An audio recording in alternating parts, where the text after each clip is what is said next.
Shalom, selamat pagi buat umat-umat yang diberkati oleh Tuhan dan juga salam sehat buat kita sekalian semuanya yang mendengarkan akan firman Tuhan ini. Pada saat ini kita juga mendapatkan akan hal-hal yang baru di dalam kehidupan kita, khususnya di pagi hari ini akan mendapatkan berkat yang berasal daripada firman Tuhan melalui renungan yang akan kita dengarkan. Mari kita tunduk kepala bersatu di dalam doa. Tuhan yang di sorga, terima kasih untuk penyertaan-Mu dalam kehidupan kami, sehingga kami juga bisa bangun dengan penuh sukacita dan akan mendengarkan firman-Mu.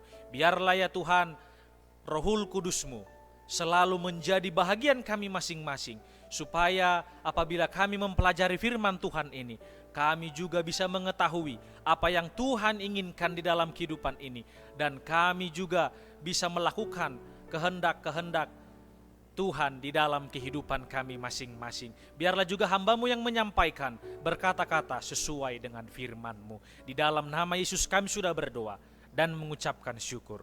Amin.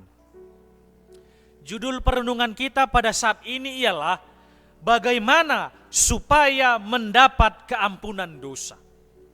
Ayatnya juga terdapat di dalam 1 Yohanes pasal yang pertama, ayatnya yang ke-9, di mana di sini mengatakan bahwasanya jika kita mengaku dosa kita, maka dikatakan Ia adalah setia dan adil, sehingga Ia akan mengampuni segala dosa kita dan menyucikan kita dari segala kejahatan. Di mana juga kita sebagai umat-umat Tuhan, bahwasanya kalau kita mengaku akan dosa-dosa kita di dalam ayat intinya ini, maka Tuhan setia dan adil. Kita juga akan melihat sedikit daripada kisah yang sederhana di dalam Alkitab, di mana dari cerita Alkitab yang sederhana ini, bagaimana Yesus menyembuhkan akan orang yang sakit. Kita dapat mempelajari bahwa bagaimana percaya di dalam Dia supaya mendapat keampunan dosa-dosa. Marilah kita mengenang sejenak kisah orang yang sakit lumpuh di Bethesda. Penderita yang hina ini tiada daya sama sekali. Dia tidak dapat menggunakan akan kakinya. Kurang lebih 30 tahun ataupun 38 tahun dia mengalami akan sakit tersebut. Di mana namun demikian Yesus pada saat itu menyuruh dia dan dia mendapatkan akan suatu mukjizat. Bangkitlah engkau, berdiri, angkatlah tikarmu dan berjalanlah. Di mana juga mungkin orang yang sakit itu berkata, Tuhan, jika Tuhan menyembuhkan saya, maka saya akan menuruti firman-Mu. Tetapi bukan demikian. Dia percaya dalam sabda Tuhan Yesus tersebut. Percaya bahwa dia akan mendapatkan kesembuhan. Dan dia berusaha, dia juga mau melakukan sesuatu yang terbaik.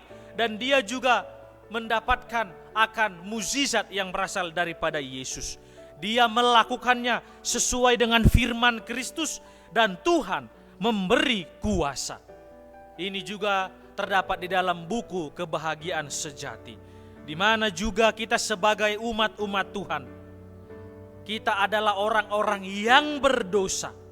Kita dikatakan tidak dapat menghapuskan dosa-dosa masa lalu kita. Engkau tidak dapat mengubah hatimu dan menyucikan akan diri kita sendiri. Tetapi Allah berjanji akan mau menolong kita. Allah lah yang sanggup untuk melakukan itu semuanya, menghapuskan akan dosa-dosa kita dan menyucikan kita. Di mana kalau umat-umat Tuhan mempercayai akan janji ini, apabila kita mengakui dosa-dosa kita serta menyerahkan akan diri kita kepada Tuhan, maka dikatakan engkau akan mendapatkan keampunan yang berasal daripada Tuhan Yesus. Karena Tuhan melihat akan bagaimana kita datang kepadanya, kita meminta ampun kepadanya dan memohon supaya Tuhan memiliki akan belas kasihan, dan juga kita tidak lagi untuk mau melakukan akan hal-hal tersebut di dalam kehidupan kita masing-masing. Di mana juga firman Tuhan mengatakan di dalam buku Kebahagiaan Sejati ialah, jangan tunggu merasa dirimu atau diri kita sudah sempurna, tetapi katakanlah, saya mempercayainya, demikianlah adanya. Bukan karena saya merasa demikian, tetapi karena Allah telah menjanjikannya di dalam kehidupan kita masing-masing. Bagaimana caranya supaya mendapat keampunan dosa? Datang kepada Tuhan, meminta ampun kepada Tuhan, dan mengakui apa yang sudah kita perbuat. Maka selebihnya Tuhan akan bertindak, memampukan kita, mengampuni kita, dan menyucikan kita.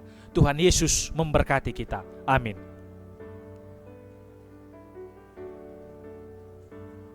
Berapa menit, Pak?